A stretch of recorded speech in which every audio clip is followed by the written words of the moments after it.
So, nilipat ko na yung mga luyang itim guys. Medyo nanunuyot yung dahon. Didiligan natin yan, no? So, ayan, tapos na. Okay guys, for today's video, it's swing again. I-share ko sa inyo, no, yung aking luyang itim na pag-propagate ko, or nagpaparami ako ng luyang itim. Hindi naman siya ganun karami, no? So, magpo-propagate tayo ngayon. Ano ba yan? Nabubulol na ako. So, ito guys, yung aking luyang itim. Pansin nyo may mga tuyo-tuyong dahon.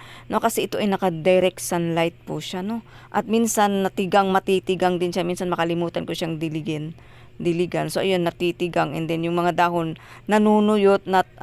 Parang ano na, no? So, ayan, isang puno lang ito guys. Isang puno lang talaga. So, tinago ko siya ng 10 months. Wala pa itong isang taon. At yan na pong hitsura. Dumami siya guys. Yun.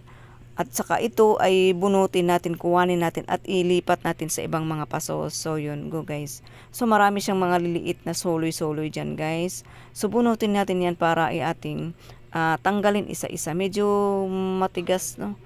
Mabigat yung ating pagtanggal. So kailangan natin ng bumoylo para maiangat natin siya or matanggal natin siya dyan sa paso. Kasi paparamihin natin, ilipat natin sa iba pang mga paso-paso. Ayan. So kung sa lupa ito itatanim guys, siyempre aabot talaga ito ng malaki ang taas ba.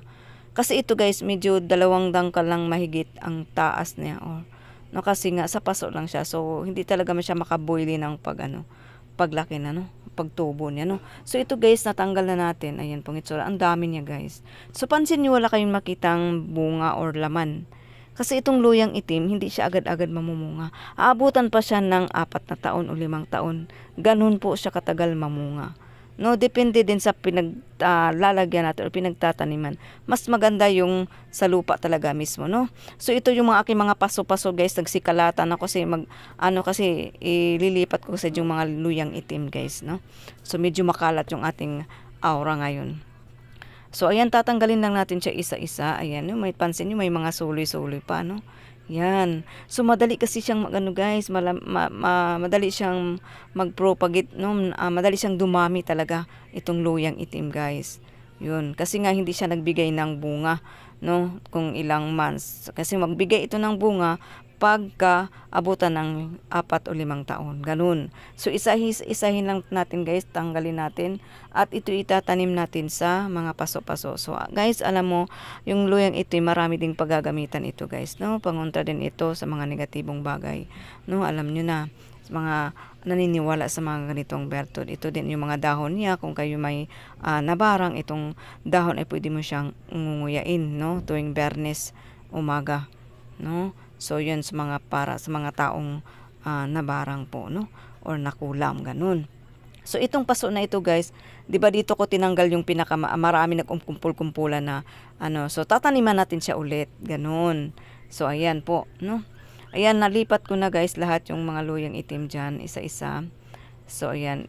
Pansin nyo, may mga maliliit kasi, may mag-order kasi para if ever, magaan lang pag-shipping, ganun. So, ito, kung gusto nila ng malaki-laki na paso, pwede din i-pick up na lang sa bahay. So, tinago ko siya ng mga guys, 10 months para hindi mahawakan talaga.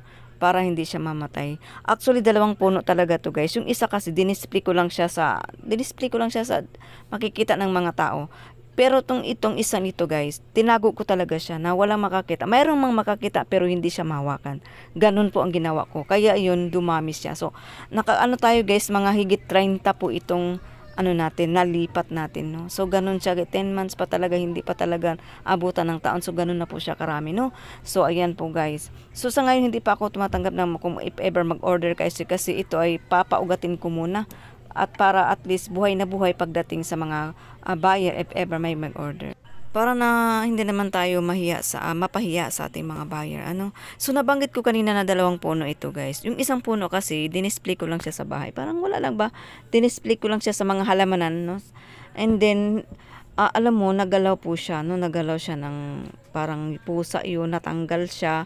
And then tinanim ko siya ulit sa paso, hindi na siya talaga nabuhay, no? So buti na lang itong isang puno ito ay nakasurvive siya guys. Dahil hindi ko talaga siya dinisplay, tinago ko talaga siya. Yung nainitan siya, naulanan siya, yun. Tinago ko siya guys. So yun, dumami na tuloy. So madali siyang dumami guys talaga. So yan lang po ang ma-share ko guys sa luyang itim para sa mga taong naniniwala nito guys. Ay pangontra po ito, no? Pangpaswerte din itong luyang itim. Salamat po. Bye!